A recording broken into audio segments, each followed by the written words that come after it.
Okey, hari ini giliran DCF pula. Okey, jadi saya perkenalkan dululah apa yang dikatakan sebagai DCF. DCF adalah singkatan kepada Diploma in Cyber Forensic. Okey, saya teruskan ya. Okey, saya kenalkan saya sebagai ketua program. Okey, saya Puan Rahayu Saad.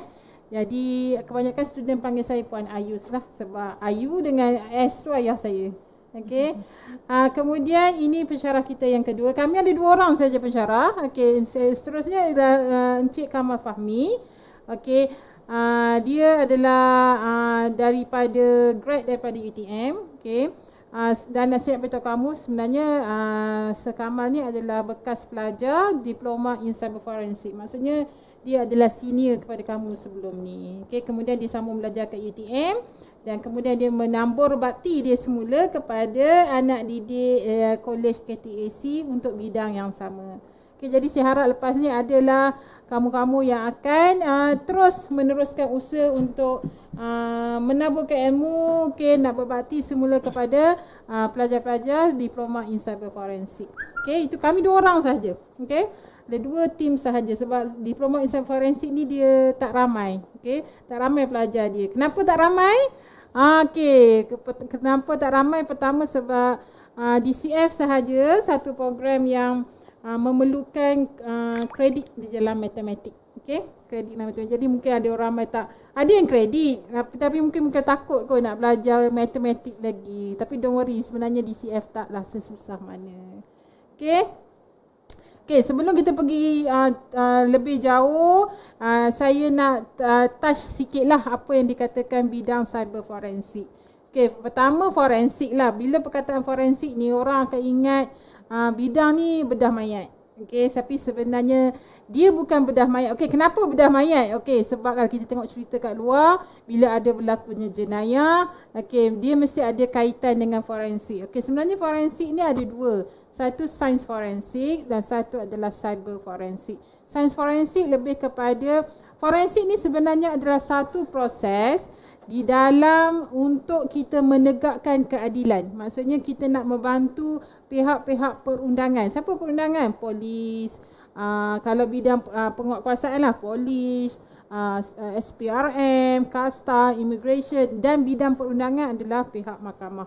Jadi bidang forensik ni adalah satu bidang yang membantu untuk menegakkan keadilan. Jadi kalau cyber forensik adalah bidang yang membantu di dalam menegakkan keadilan, tapi kita melihat kepada bukti-bukti elektronik. Kalau sains forensik kita melihat pada bukti-bukti fizikal. Contohnya mayat, cap jari, itu adalah sains forensik. Okey, tapi cyber forensik ni lebih kepada bukti-bukti digital. Apa bukti digital? Handphone, CCTV, USB, laptop dan sebagainya. Jadi kalau ada kes polis yang melibatkan bahan bukti digital, contohnya judi online. Okey, bila judi online melibatkan laptop, okey, melibatkan network. Jadi kalau kita sabitkan seseorang itu dengan jenayah judi online, kalau kita nak bawa dia ke mahkamah, kita kan ada bukti. Jadi siapa nak proses bukti tu? Siapa nak buktikan bahawa apa yang ada di dalam laptop tu sebenarnya memang jenayah? Jadi yang membuktikan adalah mereka yang dalam bidang cyber forensik. Okey. Kalau tengok kat gambar tu, kita nampak ada macam-macam sub dalam cyber forensik. Kita ada mobile forensik. Mobile forensik ni lebih kepada bukti secara handphone. Okey, mobile, apa-apa mobile. Okey, kita ada computer network forensik, itu lebih kepada network. Kita tengok kalau contohnya ada kes bully cyber.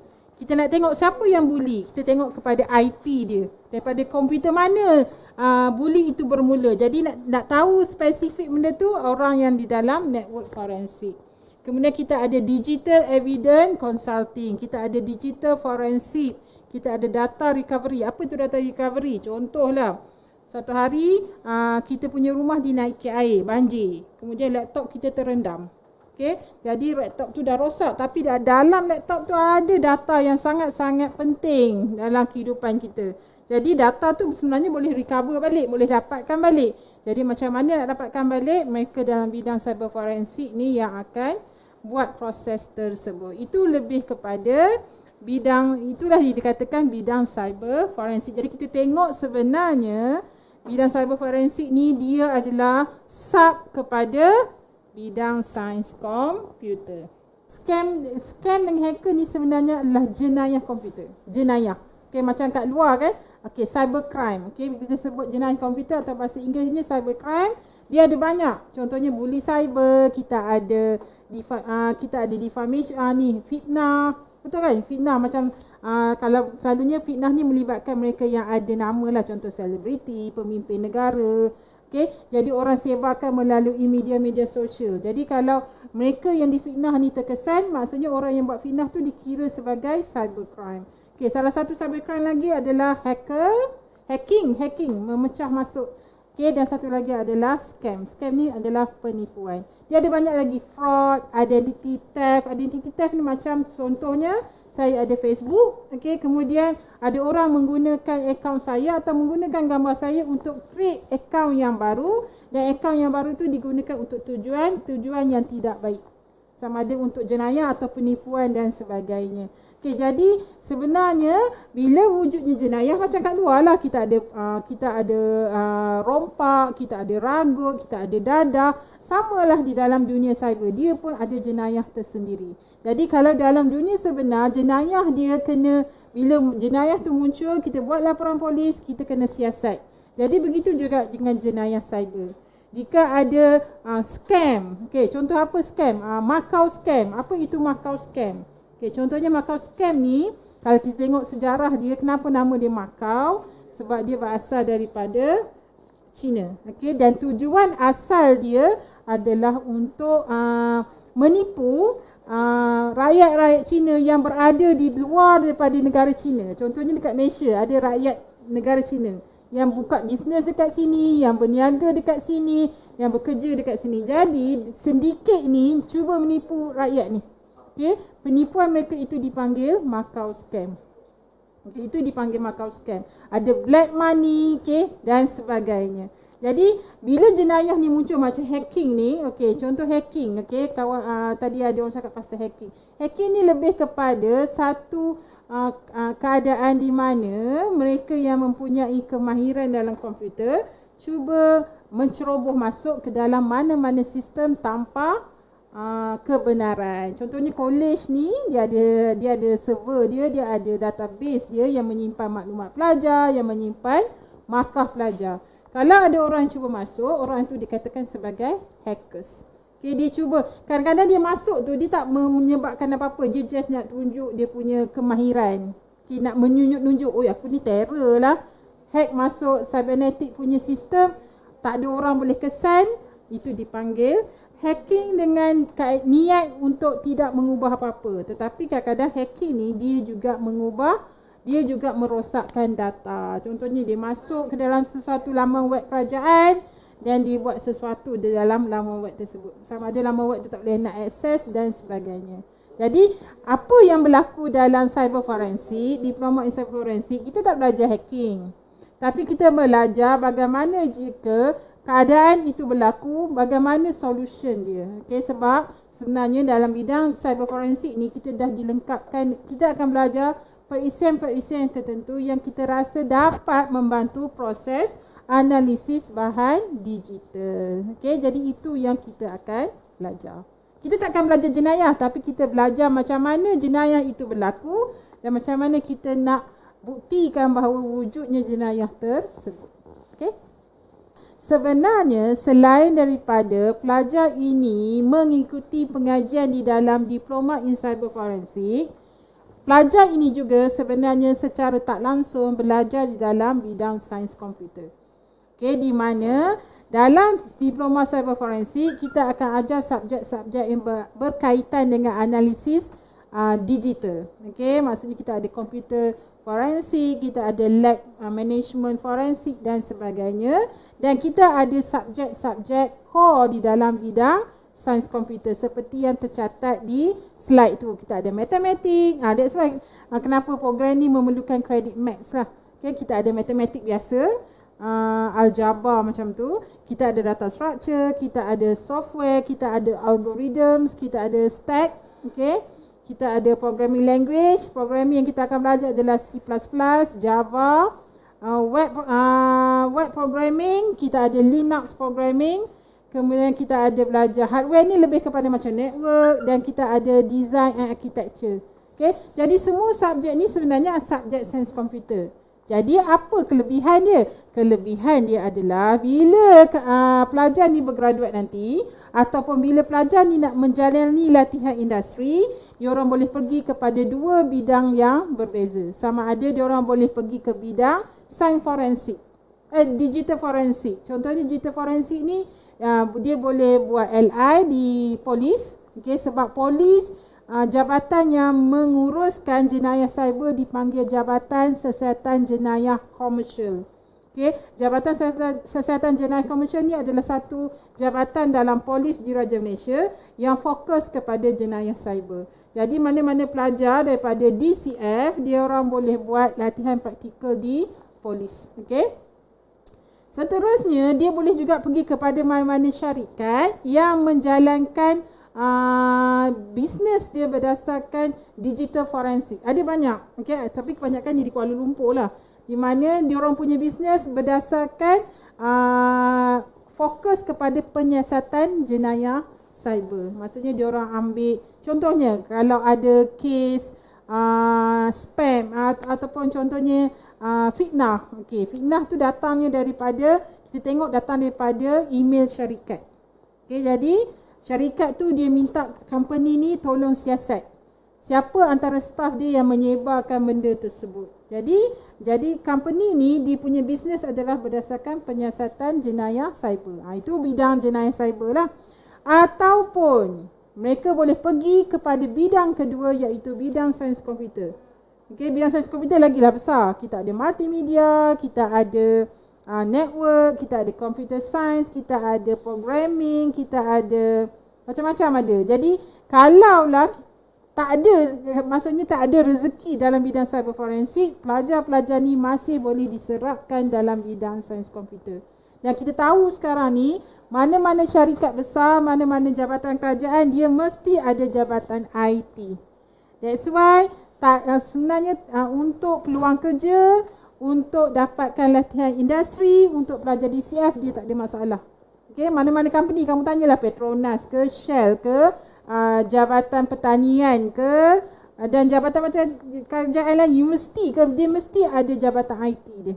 Kita kadang-kadang dipanggil Jabatan Sistem Maklumat. Tapi sebenarnya itu merujuk kepada sains komputer. Jadi that's why kelebihan mereka yang belajar dalam DCF ni dua. Satu pergi untuk cyber forensik, satu dia akan pergi kepada computer science. Okay, itu untuk bidang lah. Jadi clear ya. Jadi siapa yang dah masuk DCF ni, jangan takut tak ada kerja ke, takut nanti susah ke. Sebenarnya tak susah. Okay, ramai senior kamu. Okay, sebab DCF sekarang ni dia ada paling kecil DCF 1, semester 1. Kita ada DCF 2, semester 2, DCF 3, semester 3, dan paling otai currently adalah DCF 4. Okey, mereka ni akan LI pada bulan Jun 2022. Ada satu lagi otai tapi mereka sebenarnya nak habis. Mereka ni DCF 5. Sekarang ni mereka tengah latihan industri. Jadi sebenarnya kita ada 4 semester sekarang. Okey. Okay, itu tentang currently lah apa yang berlaku dalam DCF. Walaupun kita kecil, kita memang sikit je. Tapi kita bersatu. Kita okey. Don't worry. Okey, jadi ini struktur kurikulum. Okey, ada apa nak tanya tak? Tak ada apa Saya teruskan Okey, ini struktur kurikulum ni saya nak just inform kepada pelajar DCF. Kita adalah 2,5 tahun. 2,5 tahun ni maksudnya yang semester 1, 2 dan 3 ni tahun pertama. Semester 4, 5 dan 6 ni adalah tahun yang kedua. Dan semester ke-7 tu adalah setengah semester. Di mana yang ini kita akan buat latihan industri selama 16 minggu. 16 minggu ni bersamaan satu sem lah. Okey.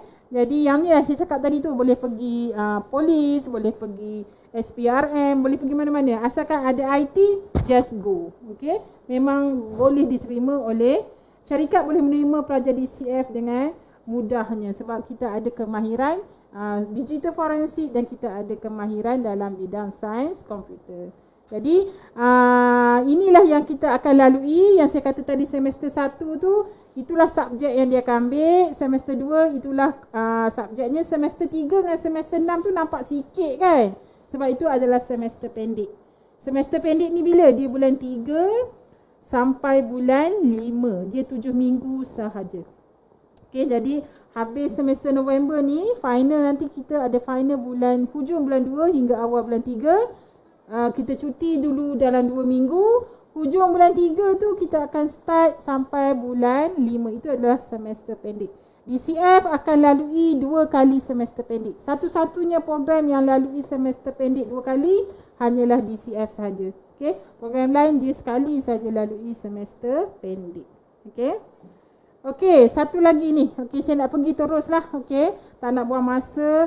Okey, yang ni adalah satu program yang saya wajibkan. Sebenarnya benda ni kita mulakan pada semester Jun yang lalu. Okey, sebenarnya asalnya saya wajibkan kepada semester 3 sahaja. Okey, apa program ni? Nama program ni adalah program kemahiran pelajar ataupun ada orang panggil dia sebagai DCF terlatih. Okay, sebab kita start bulan 6 baru ni. Okay, apa sebenarnya tujuan program ni? Tujuan program ni adalah nak memastikan bahawa setiap pelajar DCF adalah pelajar yang mempunyai kemahiran yang tertentu. Okay, kemahiran untuk dibawa bila kita keluar nanti.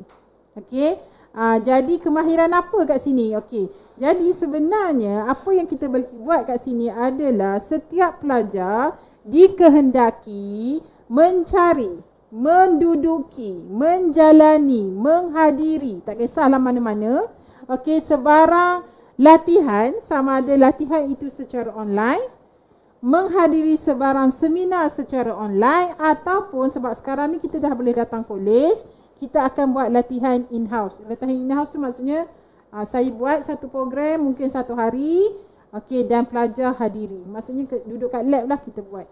Okey, jadi kenapa nak program kemahiran pelajar ni? Okey, sebab kita ni bidang IT. Okey, DCF ni saya beritahu kamu dia adalah sub kepada sains komputer. Sains komputer ataupun orang luar panggil information technology ataupun orang panggil sebagai IT, dia satu bidang yang kemahiran dia, teknologi dia cepat berubah. Betul, macam kamu tengok handphone.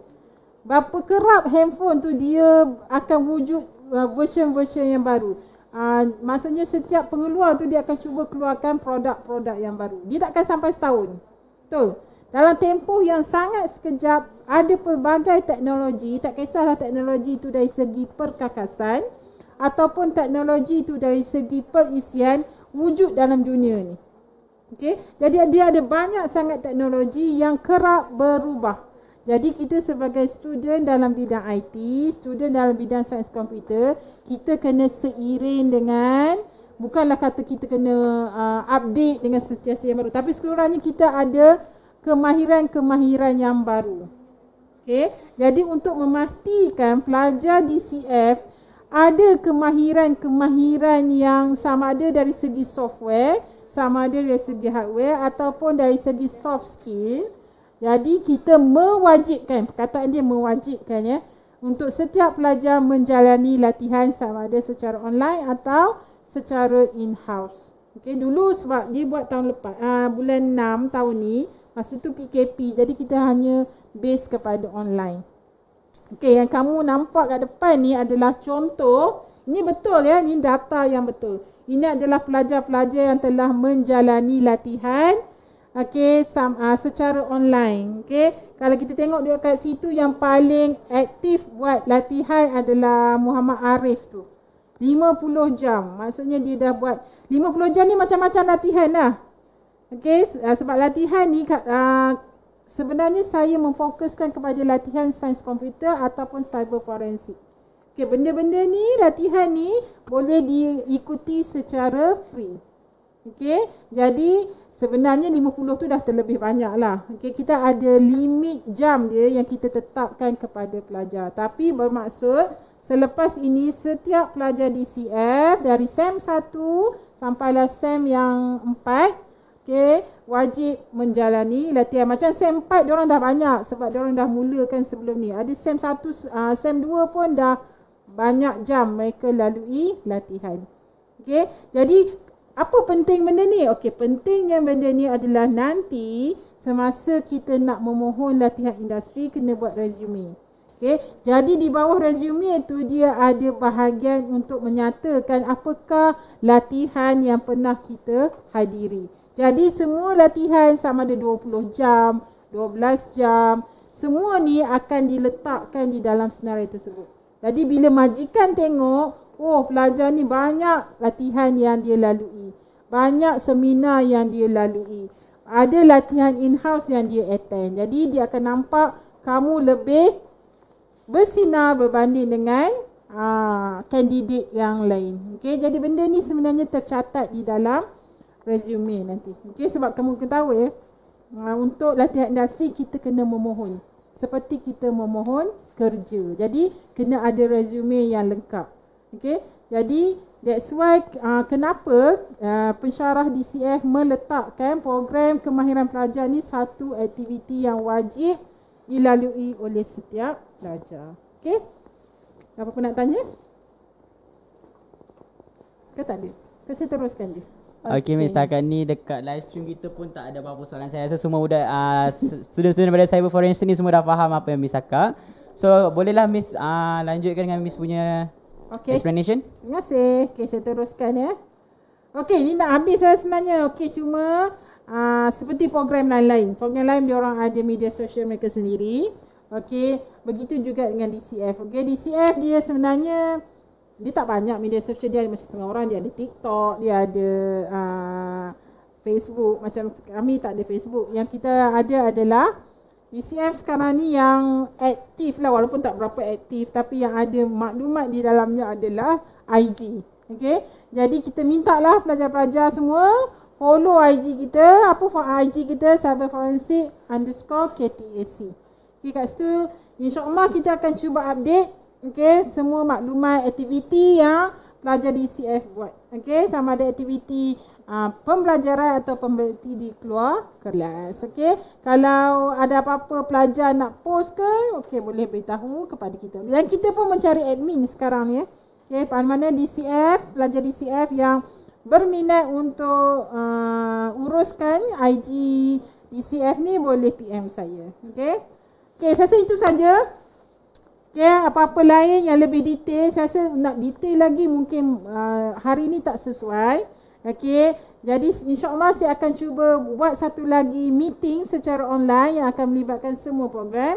Jadi kat dalam tu boleh bertanya lah perkara ni dengan lebih detail. Ataupun kalau rasa segan nak tanya, boleh PM saya. Okay, okay, itu saja. Jadi saya harapkan untuk semester November ni ya, kita semua mulakan dengan buku yang baru, langkah yang baru, azam yang baru. Okay, kepada semester 4, ini adalah semester kamu, semester panjang yang terakhir. Sebab lepas ni semester pendek dan terus LI. Jadi pastikan kamu fokus betul-betul, buat yang terbaik, okay, result yang terbaik. Okay, kepada semester yang bawah 1, 2, okay, jangan ambil mudah, okay, cuba skor sebaik mungkin. Okay, ada masalah boleh bertanya dengan pensyarah tersebut. Ini masalah tolong maklumkan kepada pensyarah. Okay, jadi di hari ini juga saya nak mengucapkan kepada pelajar saya yang bakal menyambut Deepawali, selamat bercuti, selamat happy Deepawali. Kepada pelajar yang lain, selamat bercuti. Okey, pastikan minggu depan Isnin kelas online, kelas fizikal kita bermula. Okey, jangan tak datang. Okey, siapa yang dah dapat kebenaran untuk attend kelas secara online, okey, tolong attend kelas secara online. Okey, untuk jadual saya akan letakkan jadual yang baru ya, sebab ada banyak perubahan terhadap jadual DCF. Okey, jadi jadual yang lama tu kamu ignore balik, nanti saya upload dekat WhatsApp jadual yang baru. Okay, itu saja. Thank you. Macam-macam ada kat sini kan. Thank you, gracias, Supriya, okay, mercy dan sebagainya. Apa pun, tahniah untuk result yang sebelum ni. Okay, dan all the best untuk November semester. Assalamualaikum. Terima kasih ya.